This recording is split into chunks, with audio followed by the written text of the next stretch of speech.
राम जब 14 वर्ष का वनवास व्यतीत करने के बाद अयोध्या लौटे तो हम सभी को कथा पता है कि पूरी अयोध्या में खुशी मनाई जाती है, पूरी अयोध्या आनंदित हो जाती है, पूरी अयोध्या में तैयारियां होती हैं अपने राम को देखने के लिए। भरत जी तो बहुत ज़्यादा लालायित थे, भरत जी तो बहुत ज़्यादा व्याकुल थे।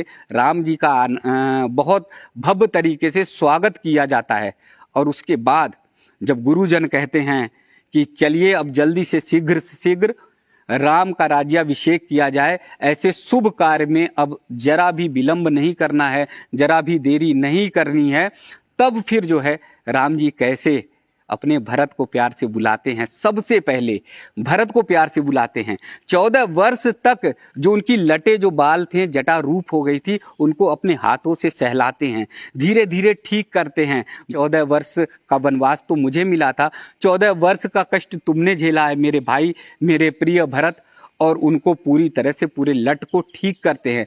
फिर राम जी भरत जी को स्नान कराते हैं, बड़े भाव से, बड़े प्रेम से, पूरे शरीर को मल मल के स्नान करके उसको धवल करते हैं, स्वच्छ करते हैं। और फिर राम जी, प्रभु राम जी हमारे फिर बुलाते हैं लक्ष्मण को, फिर शत्रुघ्न को बुलाते हैं और उनको बड़े भाव से स्नान कराते हैं। और उसके बाद राज्याभिषेक की तैयारी के लिए आग्रह होता है कि राम जी जल्दी तैयार होइए, प्रभु जी जल्दी तैयार होइए। तब उसके बाद प्रभु राम अपने को स्नान करते हैं और स्नान करने के बाद राज्याभिषेक के लिए जाते हैं। आज जरा भारतवर्ष में ये देखने की कोशिश करिए या सोचने की कोशिश करिए कि कहाँ पर एक बड़ा भाई अपने छोटे भाई को इस प्यार से, इस दुलार से स्नान कराता है। आज जरा महसूस करिए कि इतना प्रेम और भाव उस राम जी ने दिया, ऐसा प्रेम और भाव आज अपने हम भाइयों को देते हैं क्या? जिस प्रेम से, जिस प्यार से, जिस स्नेह से प्रभु राम ने, मर्यादा पुरुषोत्तम श्री राम ने भरत जी के लट को, भरत जी की जटा को ठीक करने का काम किया, जिस प्रेम और स्नेह से लक्ष्मण और शत्रुघ्न को स्नान कराया, ऐसा दृश्य, ऐसा दर्शन अब नहीं देखने को मिलता है। ऐसे प्रेम के सागर में अगर आप डूबेंगे तो आप सब कुछ भूल जाएंगे और अनंत प्रेम में चले जाएंगे। ये प्रेम और भाव क्यों खत्म होता जा रहा है? क्योंकि हम अपनी मूल संस्कृति से, हम अपने सनातन से, अपने धर्म से हटते जा रहे हैं, दूर हटते जा रहे हैं, अपने वेद पुराण और अपने धर्म ग्रंथों से अलग हटते जा रहे हैं। आज कोशिश करनी होगी, आज प्रयास करना होगा। अगर अपने बच्चों को बचाना है, अपने परिवार को बचाना है, अपनी संस्कृति को बचाना है, तो हमें अपनी सनातन संस्कृति की ओर लौटना पड़ेगा, वेद पुराण धर्म ग्रंथों की ओर लौटना पड़ेगा। तभी हम जैसा भारत पहले था, जैसा भारत हमारे ऋषि मुनियों के समय था, वैसा हम कर सकेंगे। तो आइए इस कथा के बाद हम संकल्प लें, हम सोचें, हम गहन मन में मंथन और चिंतन करें कि अगर हमारे मन में कहीं पर भी हमारे बड़े भाई के प्रति या छोटे भाई के प्रति कोई कटुता है तो उसे तुरंत निकाल कर फेंक दें।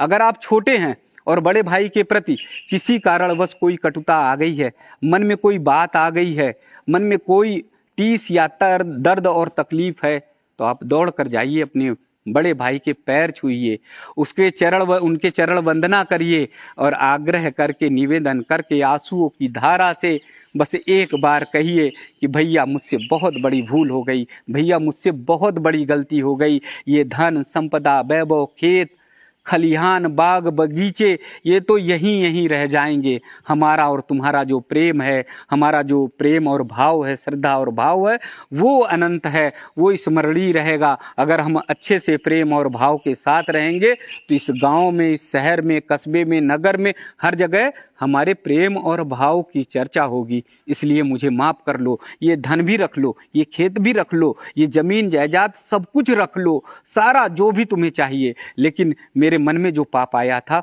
उस पाप को किंचित मात्र आप माफ़ कर दो।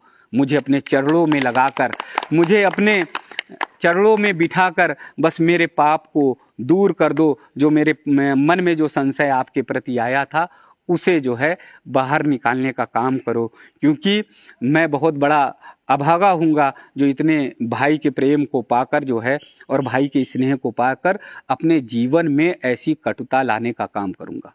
ये काम अगर आप करेंगे तो निश्चित मानिए आपका बड़ा भाई कितना भी कठोर होगा, कितना भी निर्मम होगा, लेकिन आपके प्रति पिघल जाएगा, आपको दया भाव से स्नेह करेगा और गले लगाकर कहेगा कि मेरे भाई, तुझसे बड़ा ना खेत है, ना धन है, ना दौलत है, ना शोहरत है, तू मेरे लिए सबसे प्रिय है और इसलिए तू बस मेरे पास आ गया। मेरे पास तो सबसे बड़ी शक्ति है, मेरे पास सबसे बड़ी ताकत है। तो इसलिए अगर आप इस वीडियो को सुन रहे हैं तो मेरा आग्रह है, मेरा निवेदन है, कहीं पर भी चाहे बड़े भाई के प्रति आपकी कटुता आ गई हो या छोटे भाई के प्रति आपकी कटुता आ गई हो, कोई मन में बात आ गई हो, तो उस बात को तुरंत निकालिए और स्नेह से जाइए, क्षमा मांगिए, प्रार्थना करिए, क्योंकि क्षमा जो मांगता है, जो प्रार्थना करता है, वही सबसे बड़ा होता है।